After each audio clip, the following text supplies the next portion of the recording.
Oye País, buenas noches, Oye País, yo soy Rudy González, gracias por acompañarme en esta hora aquí por Color Visión. Una semana dura que hemos terminado con cumbres, con cambios en el gobierno, con tensiones internacionales y las mismas tensiones nacionales, los apagones y todo esto que pasa en la vida cotidiana, incluso con las amenazas de huracanes, de tormentas, la cotidianidad en República Dominicana, que no le quepa dudas.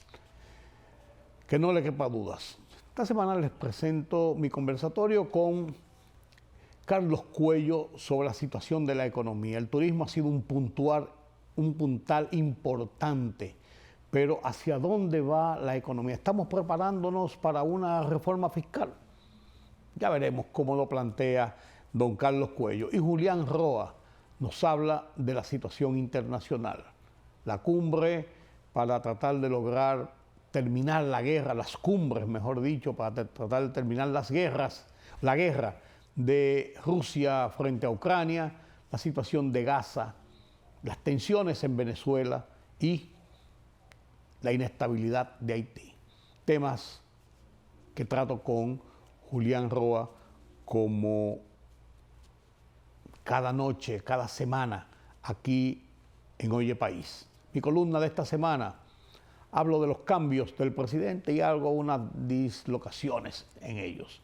Lo comparto con ustedes después de la pausa.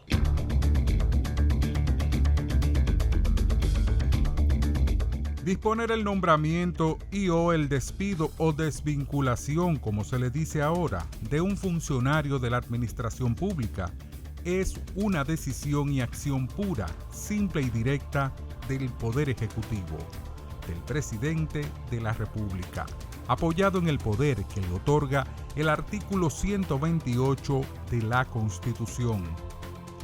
En el sentir de la gente, generalmente, los cambios de funcionarios en el tren gubernativo son vistos como positivos y hasta los reclaman.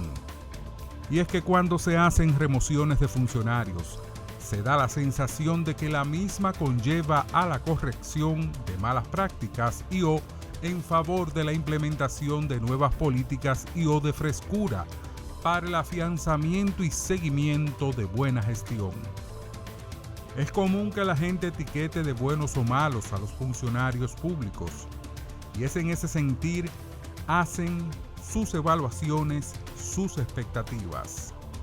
Aunque hay situaciones que tipifican, sin embargo, determinadas destituciones, unas cuando se producen en medio de algún escándalo, denuncias públicas, críticas asentadas, otra cuando se realiza por cumplir algún compromiso y/o por la necesidad de llevar a una determinada persona a una posición, para consolidar una gestión o para enmendar la sustituida y/o hasta para complacer el morbo. Con ese escenario de marco, el presidente Luis Abinader ha realizado en las últimas semanas varios nombramientos, rotaciones, destituciones de miembros de su equipo de colaboradores en las diferentes dependencias públicas. Y ha dicho que aún hay otros pendientes de ejecutar. En estos cambios realizados se han tipificado posibles motivaciones como las antes anotadas, como que para que cada cual tenga de dónde escoger o tela de dónde cortar, como dice el refranero popular.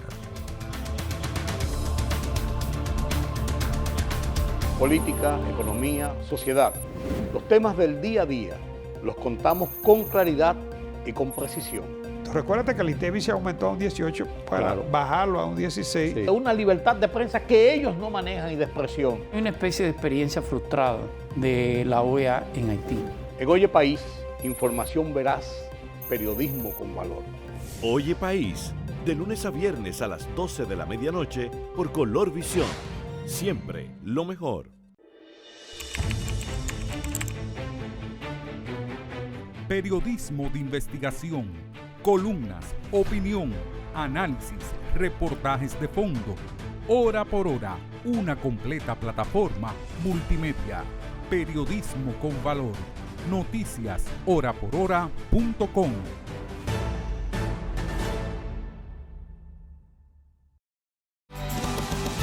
Gracias por continuar con nosotros aquí en Oye País. Conversamos sobre la economía. Carlos Cuello, como cada semana, nos da las pinceladas de lo que está pasando y de lo que se proyecta en materia de economía, de desarrollo en República Dominicana y el resto del mundo. En esta semana, nuevas informaciones sobre el turismo en República Dominicana. Buenas noches, Carlos. Buenas noches, don Rudy. ¿Cómo está usted? Bien, para no entrar en detalles. Bueno, pero hablar de turismo es hablar de movimiento, y de actividad, de claro, acción. Claro. Y en el caso de República Dominicana, el turismo, como ya hemos dicho en otras ocasiones, es uno de los principales sectores generadores de divisas. Contribuye con la generación del producto alrededor de un 8%, ¿no? Y tiene un efecto de encadenamiento productivo con cerca del 20% de lo que es la generación del Producto Interno Bruto. Amén de que integra a la actividad al sector laboral cerca de 200.000 empleos formales, en su mayoría, ¿no? Pero sobre todo, como decía, tiene ese encadenamiento con diferentes sectores de la economía. De la producción, de la economía, del comercio, de todo. Exacto. El Ministerio de Turismo, el ministro de Turismo decía que en el mes de julio llegaron 863.785 turistas, o sea, pasajeros no residentes, ¿no? Con unos 6.410 vuelos a un 80%. Eso significó para los pasajeros no residentes, turistas también en definitiva, un 3.4% de incremento. Ha estado muy lento el incremento y eso se corresponde con lo que es la coyuntura económica. Sí, tú lo referías hace un par de semanas precisamente. Claro, sobre todo en el caso nuestro, que el 52% y el 7% proceden de Estados Unidos, 52% y el 7% de Canadá. Sí. De Centroamérica está llegando, de Latinoamérica está llegando turismo también, 17% llegó de Latinoamérica. En este caso Argentina encabeza la lista, el 7%. Argentina y Colombia. Argentina y Colombia, pero Argentina tiene el mayor porcentaje, el 7%. De ese 17%, Argentina y Colombia ambos tienen cerca del 12%, ¿no? Correcto. Pero es un mercado que se ha estado explotando en los últimos tiempos, ¿no? Claro, Argentina, en la medida en que va recuperándose su economía, pues la gente también estará viajando más, porque ellos tuvieron serios problemas con el corralito, las limitaciones. De que, sí, una economía que se está reorganizando, por así decirlo. Exactamente, ¿no? Bueno, también en julio se recibieron 189.000 cruceristas, ¿no? Aunque es un 8% menos que el año pasado. Y no se vislumbra que ahora, en esta temporada, los visitantes de crucero se incremente significativamente porque estamos en la temporada ciclónica y esta zona, tú sabes que es muy afectada, ¿no? La gente principalmente tiene reservas en hacer viajes de crucero en esta época por esto mismo, el mal tiempo. Claro. Cualquier día se te mete un huracán y son viajes, son recorridos casi siempre de una semana en toda esta zona y cuando viene a ver, ya el viernes tienes una tormenta que anda por ahí. Sí, esta es la zona predilecta para los huracanes, ¿no? Entonces, si sumamos los cruceristas y los turistas o pasajeros no residentes, estamos hablando de 1.052.836 visitantes. Esto, obviamente, según dice el Ministerio de Turismo, es el mejor mes de julio de la historia. Pero también el mejor de este año. De todos los meses de este año, el de julio es el mejor. Está por encima del promedio, obviamente, porque si tenemos acumulado unos 5.377.000, eso fue el número de pasajeros no residentes. Enero, julio, vía aérea, 5.377.000. Un incremento de 1.7, o sea... ¿El incremento al fin? Está muy lento, ¿no? Con respecto al año pasado para el mismo periodo, ¿no?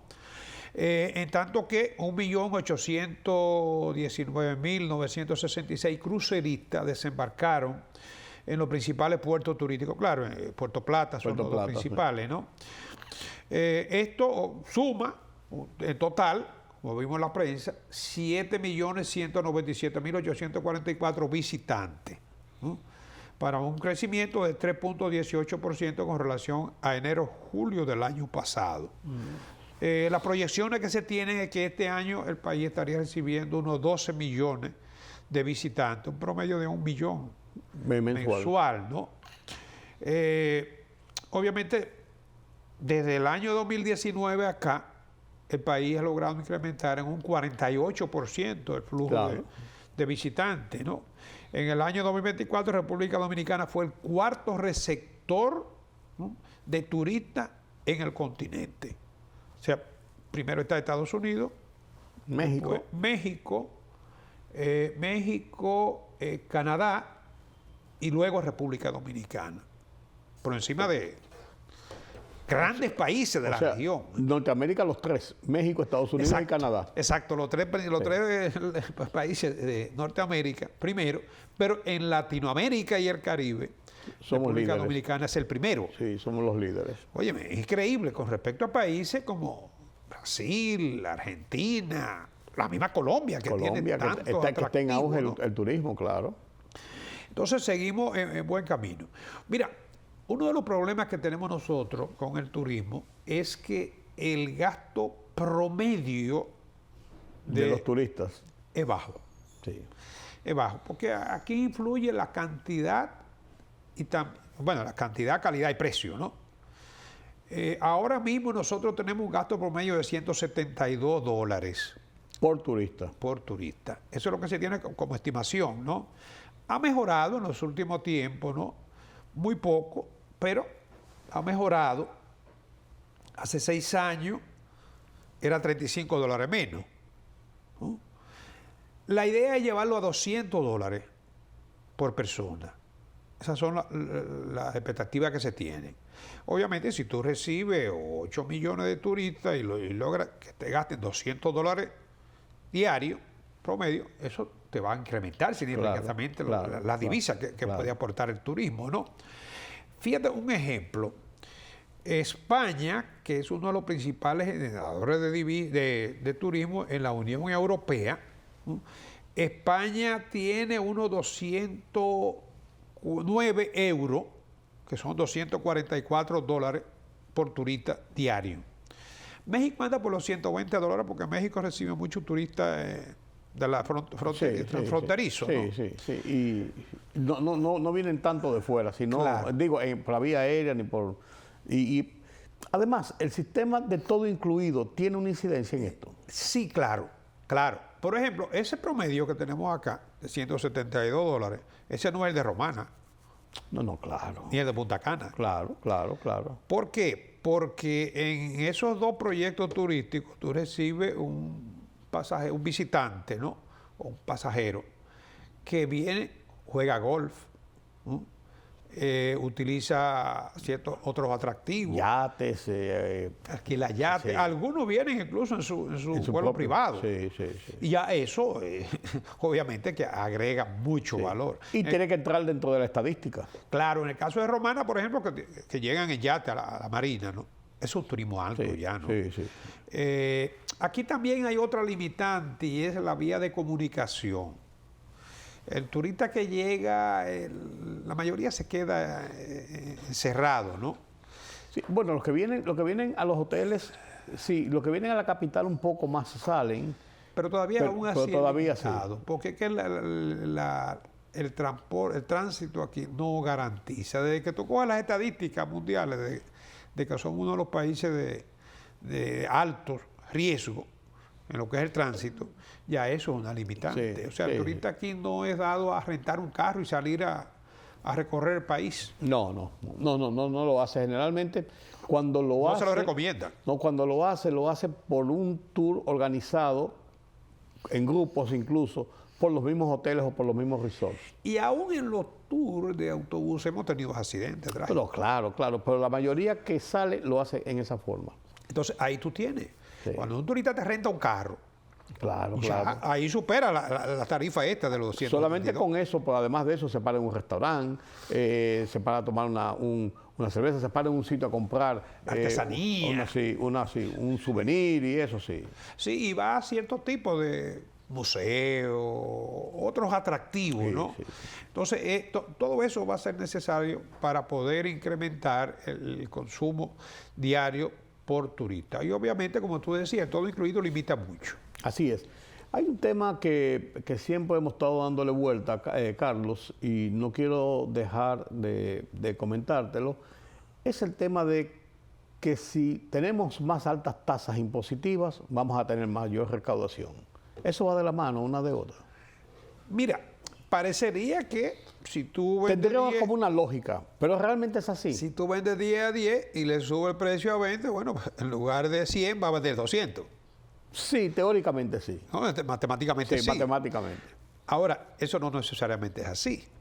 Porque si tú vendías 10 a 100, 10 a 10, posiblemente si tú lo subías a 20, no te van a seguir los mismos 10 compradores. No. Entonces, en el caso del impuesto, cuando tú subes las tarifas, sobre todo cuando suben de golpe, eso lamentablemente, ¿no?, te incentiva la evasión. Sí, porque sube el consumo, sube al que tú le das el servicio o al cliente que tú le vendes. O tú se lo estás subiendo a los mismos contribuyentes. Claro, es lo que te digo. A los que están ya identificados. Lo cual desincentiva la inversión, desestimula el esfuerzo productivo hasta cierto punto, ¿no? O en el caso nuestro, que cerca del 70% de los impuestos los pagan los consumidores. Sí, claro. Entonces tú le estás, Lo transfieren directo, es más, hasta un poquito más le le estás ponen. reduciendo su capacidad de consumo. Claro, claro, Por ejemplo, el ITEVI. El ITEVI lo paga el consumidor. totalmente. Por ejemplo, un comerciante adquiere un producto, digamos, en 100 pesos de un suplidor. Le adelanta el ITEVI. El 18 va a pagar 100 a 18, ¿no? Lo vende, digamos que en 150. Al venderlo en 150 va a cobrar 27 pesos de ITEVI, ¿eh? Pero lo va a pagar el consumidor. Sí. Él va a rebajar los 18 que le adelantó al suplidor. Al suplidor. Pero el consumidor es el que está pagando los 27 Al final de pesos, cuentas. ¿no? Sí. Entonces, nosotros tenemos un 18% de ITEVI de porcentaje. En Centroamérica, tenemos la escala más alta, La escala más alta de ITEVI la tenemos nosotros. ¿Cuánto es el Centroamérica en promedio? El promedio anda por el 13.3. Pero, por ejemplo, fíjate el caso de El Salvador, tiene un 13, pero tiene un coeficiente de 77% de recaudación. Nosotros tenemos un 18 y el coeficiente nuestro es un 39%. 39%. Altísima evasión. Muy alta. Es verdad, hay exenciones. En el caso nuestro Pero también. muy alto. Sí, y debería ser 16. Recuérdate que la Estrategia Nacional de Desarrollo. Y se habló incluso de subir a 18 para bajar a 16 después. Es que eso es lo que se debió haber hecho en el año 2015, 2016 con la Estrategia Nacional de Desarrollo. Se subió provisionalmente, ¿no? Lo que subo aquí provisionalmente o por un tiempo X incluso marcado, no vuelve a Ya bajar. vamos para 16 años, Sí. con el 18% y una altísima evasión. Claro, aquí en la evasión también influye la informalidad. La informalidad es muy alta y cuando hay actividades que son informales es muy difícil que tú puedas cobrarle un impuesto que depende de las recaudaciones de los agentes de recaudación. Sí. Porque agentes de retención, correcto. Porque la gente dice, bueno, que determinadas empresas son las que más impuestos pagan. Sí, pero vamos a estar claros, son agentes de retención. En impuestos como en impuestos indirectos lo que hacen es agentes de retención. Claro. Que no son impuestos que generan ellos, sino que simplemente los guardan para pagarlo. Cuando hay informalidad es peor, porque entonces lo cobran, hacen de agentes de retención y no lo pagan, que es lo que es la evasión. Ahí está el truco. En el caso específico de los impuestos corporativos, nosotros tenemos un 27%, era un 25%, recuérdate. Se ha mantenido en el 27%. Está entre los más altos en América Latina también, 27% de las utilidades de las empresas tiene que pagar. Sí. Y además el anticipo, que supone que tú te vas a ganar el año siguiente lo mismo que te ganaste este año. Y tienes que adelantar. Y tiene que pagarlo por adelantado. Claro. Eso obviamente que limita la capacidad de inversión de las empresas, ¿no? Entonces, eso yo creo que son puntos que se deben tomar en consideración cuando ahora está planteándose una nueva reforma. Ya tú sabes eso más o menos está en el proyecto de reforma que se está discutiendo. Debería considerarse, ¿no? Estudiar la tasa, porque la estructura tributaria nuestra, cuando digo estructura tributaria me refiero al conjunto de los impuestos, ¿no? de las tasas, de la escala impositiva, debería permitirnos una recaudación. La media en América Latina es un 21, 22. Nosotros deberíamos estar ahí. Y con un 21, 22% de coeficiente de presión tributaria, nosotros no deberíamos acumular déficit. No deberíamos. No, porque la presión tributaria nuestra anda por el 16 promedio, ¿no? Si tú le agregas un 4, que era la idea de la Estrategia Nacional de Desarrollo, deberíamos estar en un 20 ahora, ¿no? Entonces ya tú no necesitarías endeudarte por lo menos para cubrir déficit. Porque el problema no es el endeudamiento. Si el endeudamiento se produce para inversión, y sobre todo inversión de alto retorno, no, eso es compatible con lo que es el desarrollo de un país. El problema es ¿para pagar deudas? No, gasto corriente. Sí. Y todo lo contrario, relegando el gasto de inversión. Sí. Que es donde tú tienes más rentabilidad, más valor agregado para la economía. Septiembre viene ahí, es el mes que se prepara el presupuesto, porque debe presentarse en octubre. Claro. ¿Tú crees que antes de que, o tú percibes como economista y dentro de tus áreas de influencia, tú percibes que antes de eso se estará hablando ya de una reforma para ser ejecutada el año que viene? Debería, pero no veo que, no observo como que se esté encaminando esfuerzo en ese sentido. Mi ministro ha hecho contacto con algunos grupos o sectores. De todos modos, el proyecto de reforma está ahí elaborado.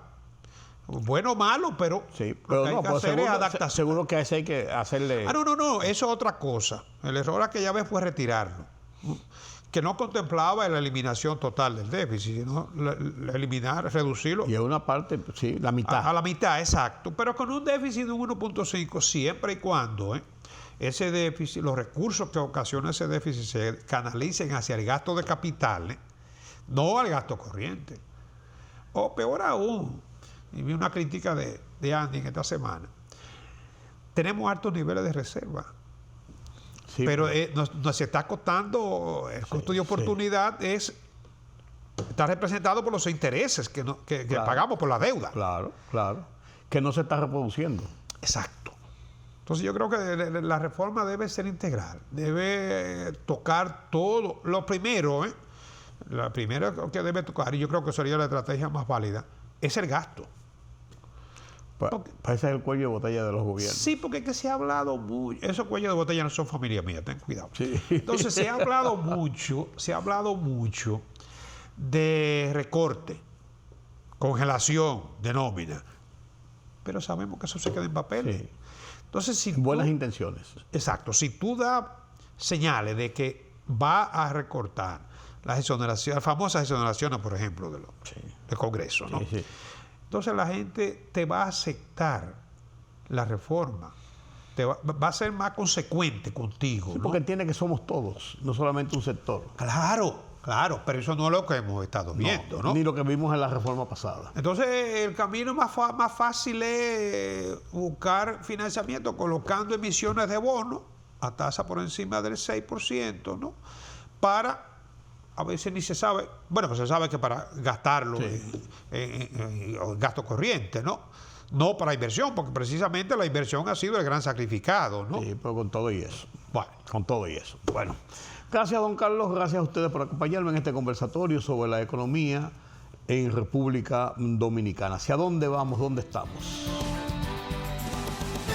La libertad solo reside en los estados en los que el pueblo tiene el poder absoluto. Por el respeto a los valores democráticos y la dignidad del pueblo dominicano, El Rumbo de la Tarde, plural, objetivo, comprometido siempre con la verdad. Con Georgie Rodríguez, Rudy González y Ramón Colombo.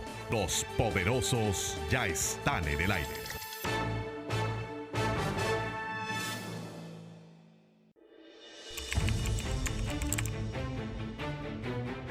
Periodismo de investigación, columnas, opinión, análisis, reportajes de fondo.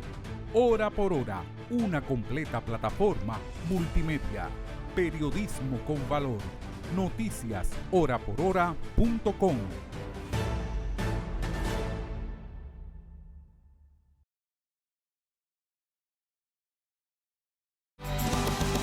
Gracias por continuar con nosotros aquí en Oye País. Analizamos la situación internacional. La semana pasada estuvo plagada y el inicio de esta misma semana plagado de tensiones, comentarios, encuentros importantes. En la Casa Blanca, la situación de lo que pasó hace unos meses con Zelensky era totalmente diferente. Hoy estaban de paños y manteles, de risitas, de buena vibra, de buen futuro, por así decirlo. ¿Qué pasa con esta situación? ¿A dónde va? La reunión muy bonita, no sé si bebieron café o té, o si comieron bocadillos, pero sí es lógico que bebieron agua, porque cada uno tenía un vaso de agua y algunos estaban por la mitad. ¿Qué más pasó en esa cumbre y hacia dónde va el futuro de la guerra de Rusia frente a Ucrania? Ya veremos. Don Julián Roa, nuestro analista internacional, sí tiene algunos detalles. Buenas noches, Julián. Buenas noches, Rudy. Buenas noches a los amigos televidentes. Cuéntame de tu percepción de la reunión primero, de los encuentros. Fueron varios encuentros. Así es. Todos en un mismo tema, girando en un mismo tema. Y hacia dónde marcha esto y hacia dónde marcha la guerra. Mire, lo primero es que la cumbre no se iba a celebrar en Anchorage, donde se celebró al final. La cumbre estaba concertada para realizarse en Riad, en Arabia Saudita. En Arabia Saudita inicialmente, claro. En último momento hubo un cambio y se decidió en territorio norteamericano. Era un mensaje bien claro. No era ocioso. Correcto. De celebrarse en Arabia Saudita, como se había hecho una anterior, daba la sensación de Estados Unidos como un país mediador. Ahora no. Ahora Estados Unidos en Anchorage, en territorio norteamericano, tenía un papel más importante. Protagónico. Más protagónico en la cumbre, por supuesto. Y hay que decir, la parte protocolar, hubo una especie de escenario de manifestaciones militares y todo eso, con la presentación de esos famosos B-2, de ambos lados, porque los rusos también llevaron sus aviones para proteger el avión de Putin. Pero fue una reunión que como que sí, pero que no. Realmente a lo que se consiguió fueron dos elementos que ya se habían establecido anteriormente. Uno era la idea de Rusia de no discutir los territorios secesionados ya. Para Rusia los territorios ocupados a partir de... Ya son un hecho. Es un hecho, número uno. Y número dos era la prohibición definitiva de la entrada de Ucrania a la Organización del Tratado Atlántico Norte. Por eso la posición era sí para Rusia, pero no para Estados Unidos. Claro que ganó Estados Unidos, ganó fundamentalmente reunir en la siguiente vez no solamente al presidente de Ucrania, sino también a los líderes de la Unión Europea, que fue la reunión en Washington. Sí. Es como si la reunión con Zelensky, que fue la primera reunión, hubiera recibido todo el apoyo de Europa completa, que no iba en favor de Estados Unidos, sino de apoyar a Ucrania. Y si usted se fija a ver las fotografías de la reunión de la Casa Blanca, la verdad que son la semiótica, como dicen los que ven las imágenes, sumamente degradante. Se hace en el despacho del presidente Trump, él sentado en su despacho. En su sillón. En su sillón de despacho y los demás como subalternos o como visitantes. O como invitados, sí, visitantes. Así es. Las caras que se muestran de cada uno de los representantes de la Unión Europea no es la mejor, por supuesto. Y otra nota curiosa es que en este caso Zelensky se viste de traje, se pone una chaqueta. Anteriormente fue vestido de militar y fue muy criticado. Esta vez cambia bueno, de hecho el corresponsal que lo cuestionó aquella vez por la vestimenta, esta vez le dijo, vine por usted. Vine vestido así por usted, inclusive. Pues le dijo una cosa más. Le dijo, usted anda con el mismo traje. Exactamente. Fue una forma más de distendida. De distensión, sí. Innegablemente, Europa está claro, sobre todo Alemania, que no es posible una solución a la crisis en Ucrania sin el apoyo de los Estados Unidos. No, claro. Europa no tiene la capacidad de defensa contra Rusia en el caso de Ucrania. Por eso quedó claro, y lo repitió Donald Trump en el tweet que puso después, posteriormente, dando sus ideas sobre la reunión, de que una de las cosas que se consignó fue la defensa de Ucrania Bueno, por parte... Sí. Es lo único que ha conseguido Ucrania que podría animar a Ucrania a un acuerdo, y es la aplicación del artículo 5 de la Organización del Atlántico Norte. De la OTAN. Que ante el ataque a cualquier miembro, los demás están obligados a defenderlo.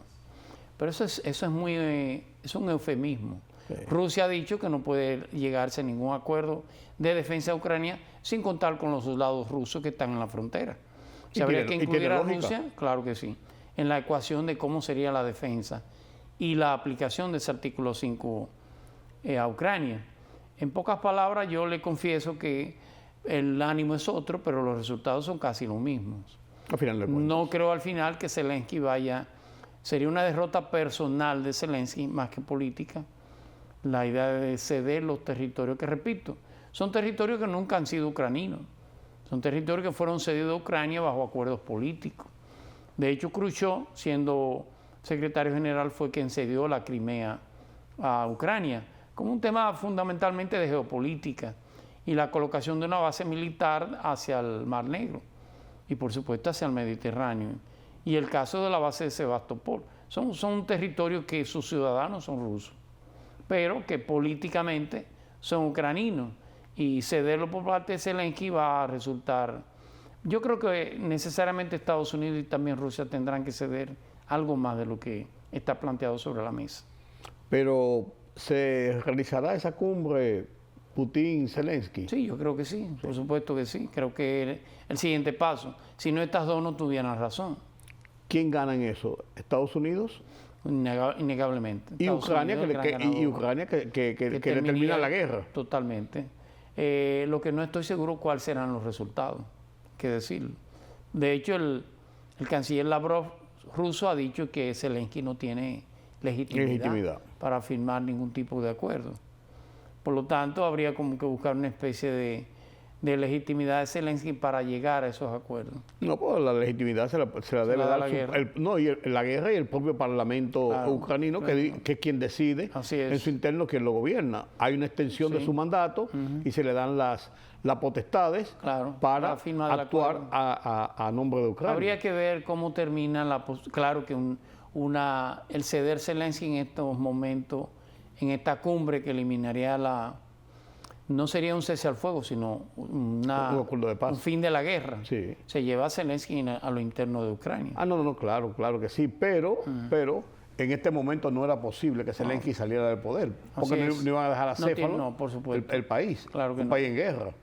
Eso es ilógico. Lo cual va a ser el desenlace final, aunque las cumbres han sido exitosas, sobre todo para Estados Unidos, y han generado cierta distensión, no cese al fuego. Sigue habiendo ataques de un lado y del otro, pero todavía no vemos resultados tan claros. Pero estamos más avanzados de lo que estábamos la semana pasada. Por supuesto que sí. Entiendo yo. Sí, claro. En otro orden, Julián, Venezuela es un clavito en el zapato para los Estados Unidos y para una política dura como la de Donald Trump.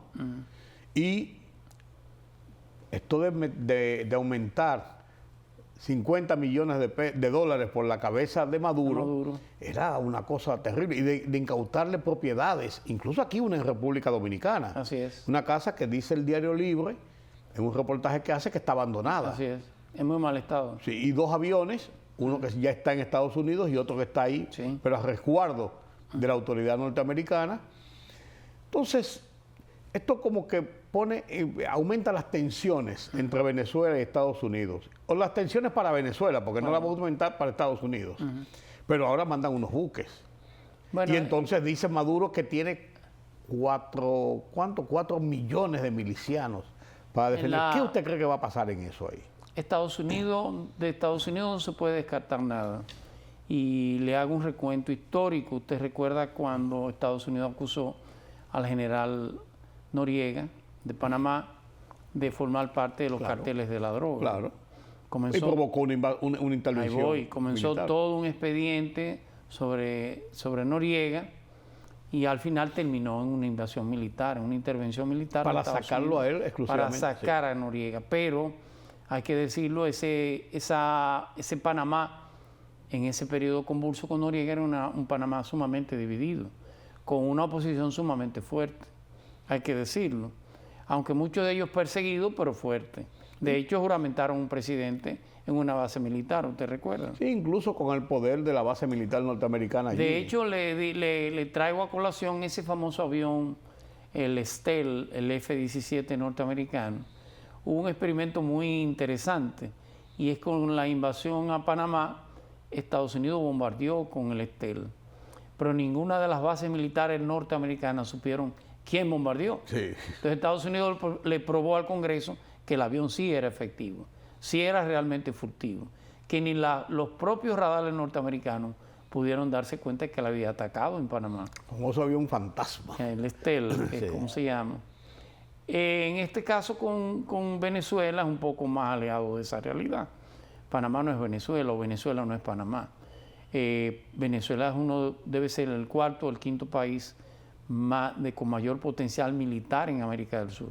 En América completa, solamente por detrás de Brasil y de Colombia. Después Panamá, Venezuela es una potencia militar.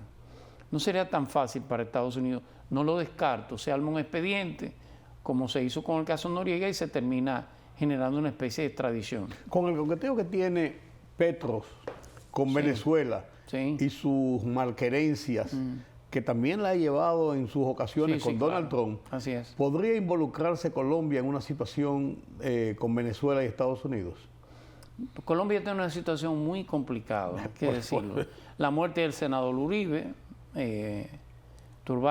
Uribe Turbay, Sí. Unas elecciones a 8 meses. a 4 meses, una no reelección de Gustavo Petro, un fortalecimiento de la posición de Álvaro Uribe. Usted dirá, ¿cómo? El simple hecho de haber sido enviado como una prisión domiciliaria no ha reducido sus niveles de popularidad. Claro. Ha hecho todo lo contrario. Claro, claro. Que por cierto, esta semana un juez un juez del Tribunal Superior colombiano acaba de ponerlo en libertad de nuevo, Claro. hasta tanto se conozca el proceso de apelación. Posiblemente en Colombia el péndulo gire hacia la derecha. No sé, Uribe ha planteado la idea de una coalición de partidos que lleve a su centro patriótico, como le llama, al poder de nuevo. No creo que Colombia esté en posición de entrar en una contradicción directa con Estados Unidos. Muchos problemas tiene. Así es. Con Venezuela yo creo que al final lo que se va a buscar o se busca es un tipo de negociación. Presionar hasta qué punto. No digo que no sea, ni que no sea cierto, que pudiera haber sido cierto, la idea de que el presidente Maduro tenga cierta relación con el famoso cartel de los soles. De hecho, hay confesiones en los Estados Unidos de personas detenidas que involucran a Nicolás Maduro, como también puede ser un instrumento político. No es la primera vez tampoco. Pero, sin embargo, Estados Unidos autorizó a Citgo y a Exxon a poder seguir laborando en Venezuela. Pero poner una recompensa de 50 millones de dólares no es quizás una tentación para los entornos. Sobre todo para el ala militar. Claro, los entornos. Claro. Sí. El nuevo jefe del ejército bolivariano no es Padrino López, quien ha acompañado toda la revolución hasta aquí. Y hasta ahora lo estaba acompañando a él y a Diosdado Cabello andando, paseándose por tiene un por la cáncer, ciudad. tiene un cáncer de próstata, Sí. de colon o de próstata, Sí. que ya realmente necesita tratamiento. De hecho, ha sido sustituido de manera formal. No sé el grado de fidelidad que pudiera tener. Si Estados Unidos está viendo algún tipo de brecha o de fragmentación en el propio ejército venezolano. 50 millones de dólares son 50 millones de dólares. Como quiera que sea. Eso podría promocionar cualquier golpe de Estado. El problema está quién sustituye a Maduro.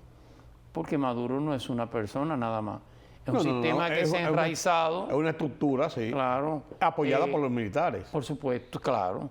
Ahí está Daisy Rodríguez, están los hermanos Rodríguez, está Diosdado Cabello, están los árabes, el Tarek Aziz.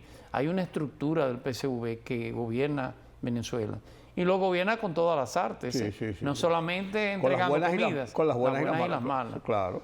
Inclusive con actos de corrupción internamente. Sí, Con gran capital, muchos de ellos. Bueno, de hecho, el que fue condenado en Europa fue por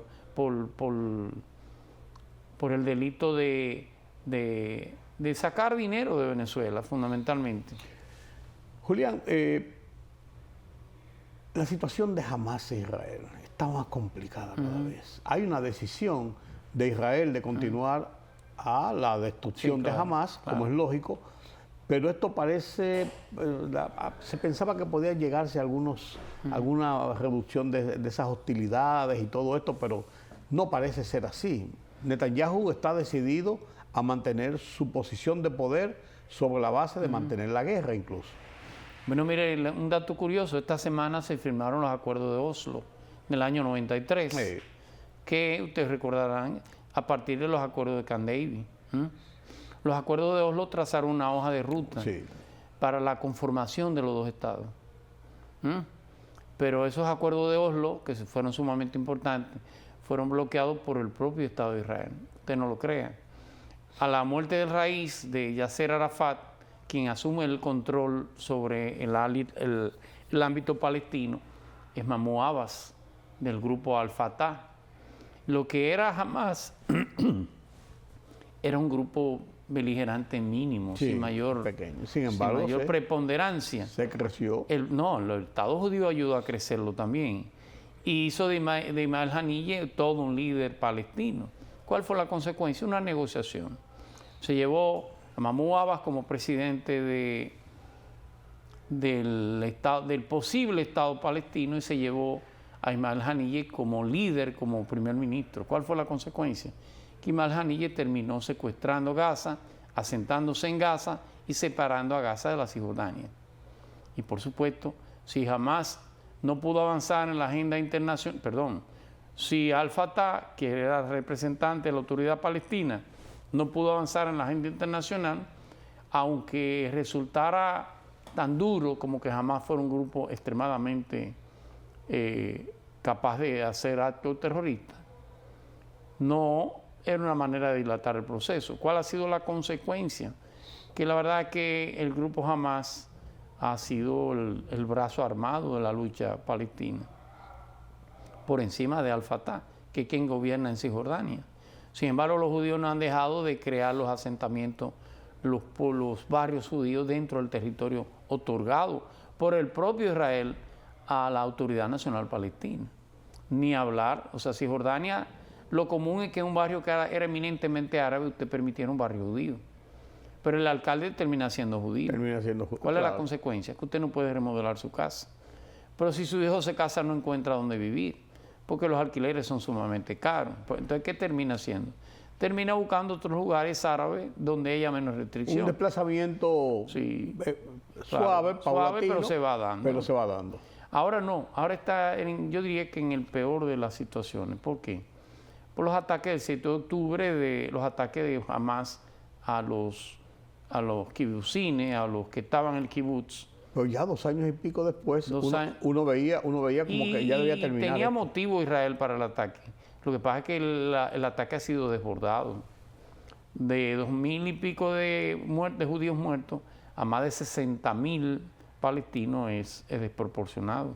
Pero eso, y ahí le concluyo, eso ha envalentonado a los grupos conservadores judíos, tanto al Likud como a los judíos ortodoxos, a entender, y es ya lo que se ha aprobado, que no es posible la creación del Estado palestino, como se había planteado en la resolución del 47.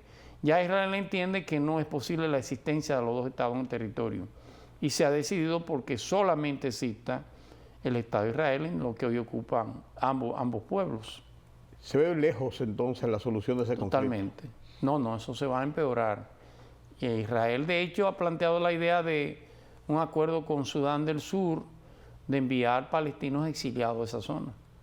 Algo que es descabellado. Una locura. Pero tiene las armas y está dirigido. Netanyahu es la ultraderecha judía. Bueno, De hecho, lo ponen el peor de los riesgos a los todavía secuestrados por Hamas. así es. Eso no se termina mañana, Eso es lo que digo. Eso no tiene vida de solución rápida. no por ahora. Aquí al lado, en Haití, Bueno, Haití es un melting pot. claro, como dicen los pero cada vez norteamericanos. tenemos nuevos escenarios, por así decirlo. Ahora se habla del escenario de un intento de organizar Sí. un proceso electoral. Primero un plebiscito, un referéndum, Sí. para determinar cómo hacer el proceso electoral para llamar a elecciones a principios del año que viene, que estamos a la vuelta de la esquina. No, eso es una quimera. Entonces, es una quimera, pero por lo menos se habla ya de algo que no se había hablado porque todo estaba en un limbo. Claro. No es que termine el limbo, pero se va hablando de algo. Pero eso ocurre en el momento en que se anuncia oficialmente la entrada de los mercenarios. Así es. De los mercenarios norteamericanos, Sí, de los claro. mercenarios apoyados Border. por un hombre de Donald Trump públicamente. Sí, sí. Haití es un enigma no solamente para Estados Unidos, para toda América Latina. ¿Cómo resolver la crisis haitiana?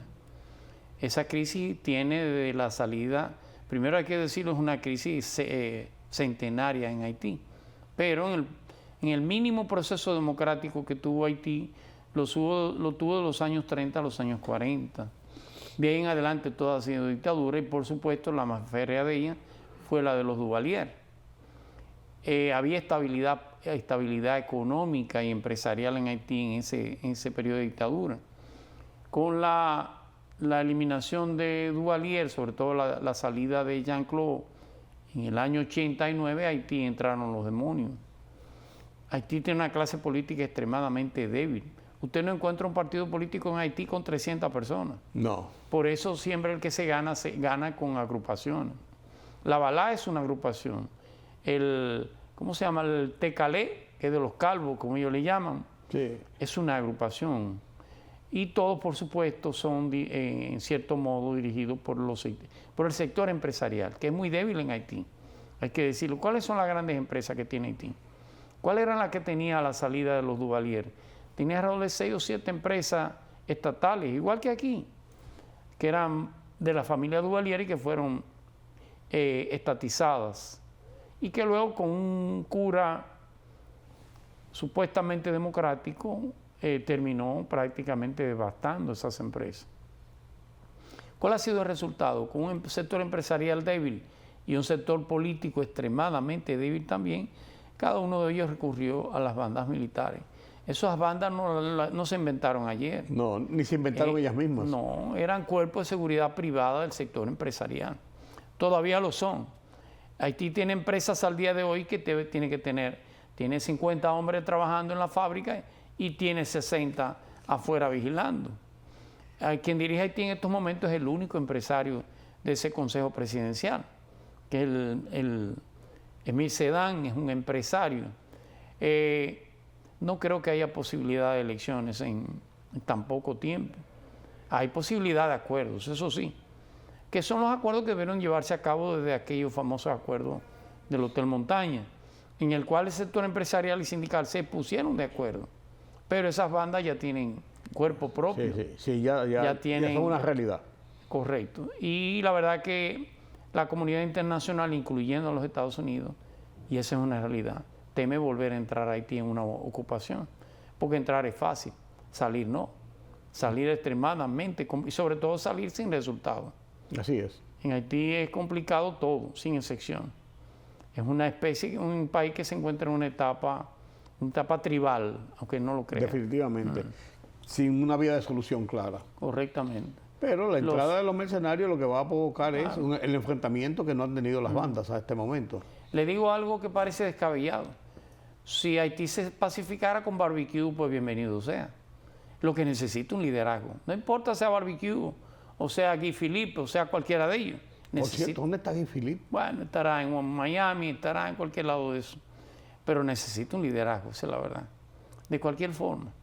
Haití necesita una mano dura. Haití no está preparado para la democracia, no en esta etapa. bueno, penoso, penoso. Ya ustedes ven cómo va el mundo, señores, y cómo van los vecinos nuestros, y eso nos afecta directamente, porque usted dirá, lo de Rusia y Ucrania es por allá, lo de Venezuela es de otro lado, lo de Israel es por otro lado, todo está interrelacionado en un momento determinado. Lo de Haití, mucho más enraizado con República Dominicana por sus efectos directos. ¿No es así, don Julián? Así es. Así mismo es. Gracias por acompañarme en este conversatorio con Julián Roa. Mañana nueva vez nos vemos aquí en Color Visión. Yo soy Rudy González. Pasen un feliz resto de esta noche.